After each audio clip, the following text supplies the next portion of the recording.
तो वही राजधानी लखनऊ से बड़ी खबर आपको बता दें, जहां फुल एक्शन में मुख्यमंत्री योगी आदित्यनाथ। बता दें कि आज शाम बैठकों का दौर जारी रहने वाला है। सबसे पहले योगी कैबिनेट की बैठक होगी शाम 5 बजे, फिर शाम 6 बजे मंत्रिपरिषद की बैठक होगी, तो साथ ही रात 9 बजे मुख्यमंत्री योगी आदित्यनाथ समीक्षा बैठक करने वाले। कानून व्यवस्थाओं को लेकर सीएम योगी समीक्षा बैठक करेंगे। वरिष्ठ अफसरों के साथ सीएम योगी बैठक करेंगे। कानून व्यवस्था और मिशन शक्ति को लेकर यह बैठक होने वाली है। तो एक के बाद एक 3 बड़ी बैठकें आज राजधानी लखनऊ में, तीनों में सीएम योगी की मौजूदगी रहेगी। सबसे पहले योगी कैबिनेट की बैठक होगी जो कि शाम 5 बजे आयोजित होगी, जिसमें कई प्रस्तावों पर मुहर लगने वाली है। शाम 6 बजे की बात करें तो मंत्रिपरिषद की बैठक होगी, मंत्रियों की मौजूदगी होगी, पार्टी से जुड़ी तमाम विषयों को लेकर चर्चा की जाएगी। तो रात 9 बजे कानून व्यवस्थाओं को और साथ ही साथ मिशन शक्ति को लेकर बैठक होने वाली है। अविनाश हमारे साथ जुड़ चुके हैं ज्यादा जानकारी के लिए। अविनाश, एक के बाद एक 3 बैठकें आज होने वाली है। एक तरफ कैबिनेट की बैठक, मंत्रिपरिषद की बैठक, तो आखिर में कानून व्यवस्था और मिशन शक्ति को लेकर बैठक।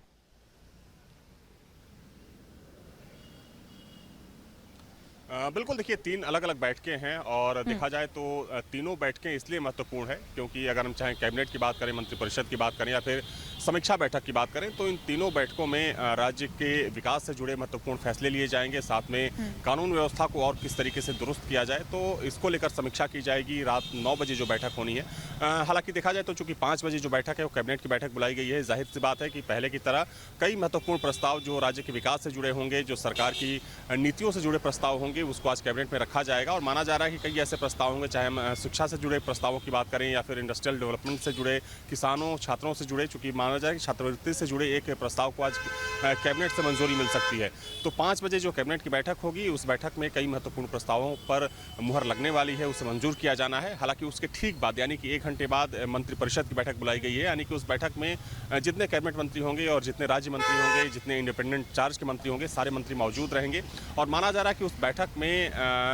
जो विभागीय समीक्षा है वो समीक्षा की जाएगी और सरकार की जो प्राथमिकताएं हैं, चाहे मिशन शक्ति की बात करें, लॉ एंड ऑर्डर की बात करें या फिर जो विभागीय कामकाज है उसको किस तरीके से एक मिशन मोड पर आगे लेकर जाना है, तो इन तमाम चीज़ों को लेकर माना जा रहा है कि मुख्यमंत्री की तरफ से मंत्रियों को निर्देशित किया जाएगा, क्योंकि सरकार बहुत जल्द एक बार फिर से इन्वेस्टर समिट कराने की योजना बना रही है। साथ में जो ग्राउंड ब्रेकिंग सेरेमनी है उसके जरिए प्रदेश में लाखों करोड़ रुपए का जो इन्वेस्टमेंट है उसको किस तरीके से धरातल पर उतारा जाए। साथ में किसानों की समस्याएं हो या फिर किसानों से जुड़े जो मुद्दे हैं, छात्रों से जुड़े जो मुद्दे हैं या फिर एक आम आदमी की जो बुनियादी ज़रूरतें हैं उसको किस तरीके से आसान बनाया जाए। तो चूंकि सरकार का ये जिम्मा होता है और सरकार के जो तमाम विभाग होते हैं उसको क्रियान्वित करते हैं, तो माना जा रहा है कि मंत्रिपरिषद की बैठक में तमाम मुद्दों को लेकर तमाम ऐसे पॉइंट्स होंगे जिसको लेकर मुख्यमंत्री अपने मंत्रियों को निर्देशित करेंगे। हालांकि एक और महत्वपूर्ण बैठक है, रात 9 बजे वो बैठक होगी और उस बैठक में डीजीपी के साथ साथ पुलिस विभाग के जो वरिष्ठ पुलिस अधिकारी होंगे वो मौजूद रहेंगे। साथ में अगर हम प्रमुख सचिव गृह की बात करें तो वो उस बैठक में मौजूद रहेंगे। उस बैठक में मुख्य तौर पर लॉ एंड ऑर्डर को लेकर समीक्षा की जाएगी। साथ में मिशन शक्ति 5 को जिस तरीके से सरकार ने लॉन्च किया और देखा जाए तो मिशन शक्ति की जो 4 चरण रहे उसके बाद उनकी सफलता के बाद मिशन शक्ति 5 को जब लॉन्च किया गया, तो चूंकि इससे अपेक्षाएं ज़्यादा हैं, सरकार की कोशिश है कि मिशन शक्ति के जरिए ना सिर्फ महिलाओं को सुरक्षित किया जाए, महिलाओं में एक कह सकते हैं कि एक सेल्फ मोटिवेशन को तो लाया ही जाए, लेकिन मिशन शक्ति में ज़्यादा से ज़्यादा महिलाओं की भागीदारी भी सुनिश्चित होनी चाहिए, चाहे पुलिस विभाग हो या जो दूसरे जो सरकारी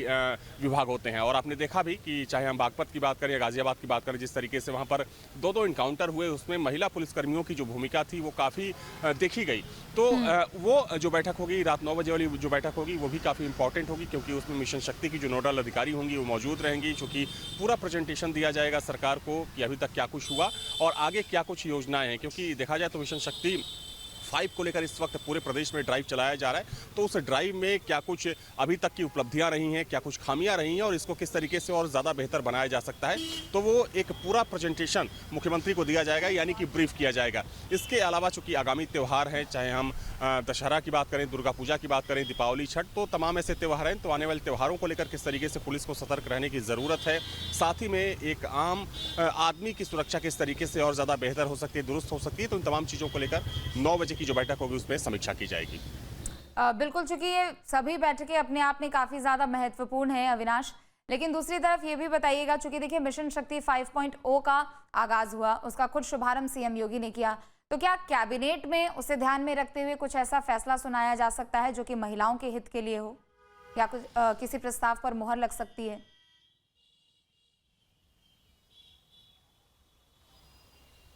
देखिए, जहाँ तक सवाल कैबिनेट का है, आपने मिशन शक्ति का जिक्र किया, तो हो सकता है कि महिलाओं की सुरक्षा से रिलेटेड या फिर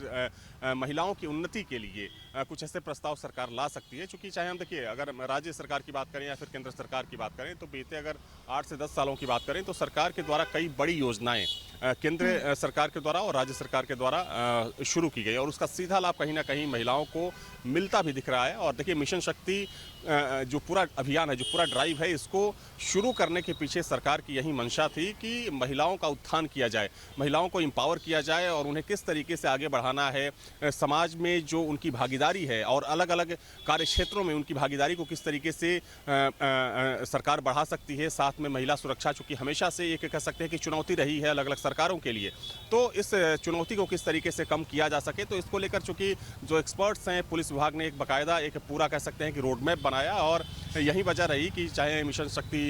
1 की बात करें, 2, 3, 4 और चूंकि ये 5वां चरण है, तो 4 चरणों की सफलता के बाद 5वें चरण को मुख्यमंत्री ने लॉन्च किया था। तो सरकार की इसके पीछे कह सकते हैं कि योगी का एक बड़ा विजन है और उसी विजन के तहत इस पूरे अभियान को, इस पूरे मिशन को सरकार आगे लेकर जा रही है। तो हो सकता है कि महिलाओं की सुरक्षा, उनके आत्मसम्मान या फिर उनके रोजगार से जुड़े किसी प्रस्ताव को सरकार आज मंजूर कर सकती है।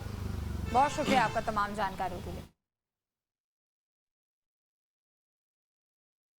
जहाँ भक्ति है हर शब्द में, कथाओं में छिपे हैं दिव्य रहस्य और ज्योतिष देता है जीवन को दिशा। धर्म से जुड़ी हर बातों को जानने के लिए हमारे चैनल स्तुति को सब्सक्राइब करें। चैनल पर जाने के लिए इस लिंक पर क्लिक करें।